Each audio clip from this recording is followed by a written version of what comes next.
Assalamualaikum warahmatullahi wabarakatuh. Perkenalkan, kami dari kelompok 3 kelas A Indralaya dengan mata kuliah Metabolisme dan Informasi Genetik yang beranggotakan saya Tengkukan Azelia Azahra, saya Angelina Christine, saya Lutfia Trinanda, dan saya Leni Marlina dengan materi glikolisis.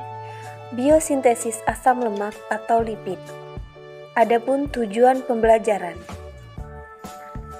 Mahasiswa mampu menerapkan pemikiran logis, kritis, sistematis, inovatif dalam konteks peranan metabolisme asam lemak dalam kehidupan sehari-hari. Prosedur proyek.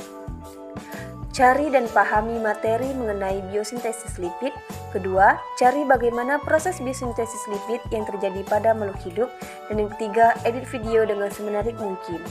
Materi singkat.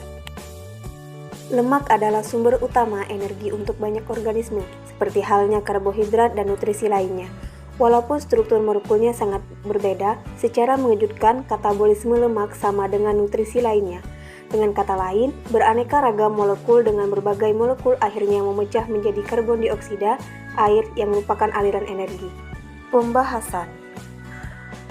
Lemak atau nama lainnya triasilgliserol disingkat menjadi TAG akan melalui proses lipolisis dalam tubuh, yaitu proses pemecahan lipid menjadi dua bentuk. Yang pertama adalah gliserol dan kedua adalah free fatty acid atau asam lemak bebas. Gliserol merupakan komponen pecahan dari triasilgliserol, kemudian terpecah menjadi free fatty acid atau asam lemak bebas dan gliserol. Gliserol selanjutnya akan berubah menjadi gliserol fosfat dan akan menjadi dihidroksiaseton fosfat.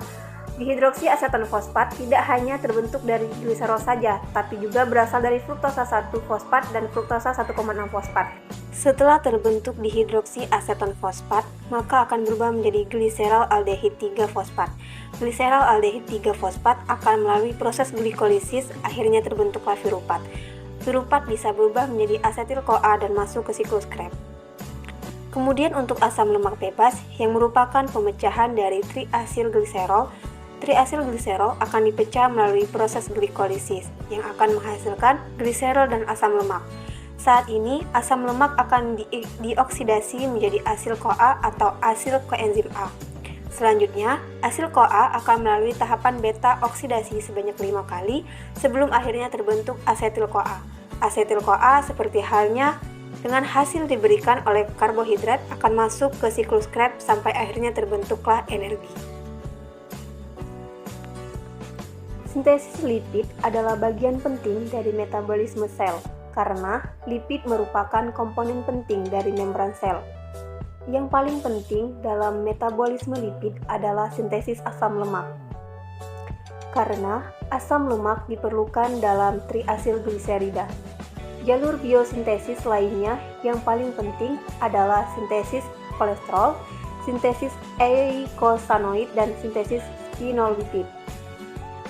Asam lemak disintesis dengan penambahan 2 unit karbon ke ujung rantai hidrokarbon. Sintesis asam lemak terdiri dari 2 tahap. Tahap pertama yaitu sintesis asetil ACP dari malonil ACP dan asetil-CoA. Angka awal ini melibatkan kondensasi gugus asetil dan matonil untuk membentuk sebuah prekursor 4 karbon. Tahap kedua yaitu tahap pemanjangan. Produk dari kondensasi awal dimodifikasi oleh 2 reaksi reduksi dan 1 reaksi dehidrasi untuk menghasilkan asil ACP. Kesimpulan. 1. Proses pemecahan lipid menjadi 2 bentuk yaitu gliserol dan asam lemak bebas. Kedua, asam lemak bebas yang merupakan hasil pemecahan dari triasilgliserol. Ketiga, asam piruvat akan menghasilkan asetil-CoA yang nantinya akan digunakan dalam proses siklus Krebs untuk menghasilkan ATP. Dan yang keempat, sintesis asam lemak terdiri dari 2 tahap.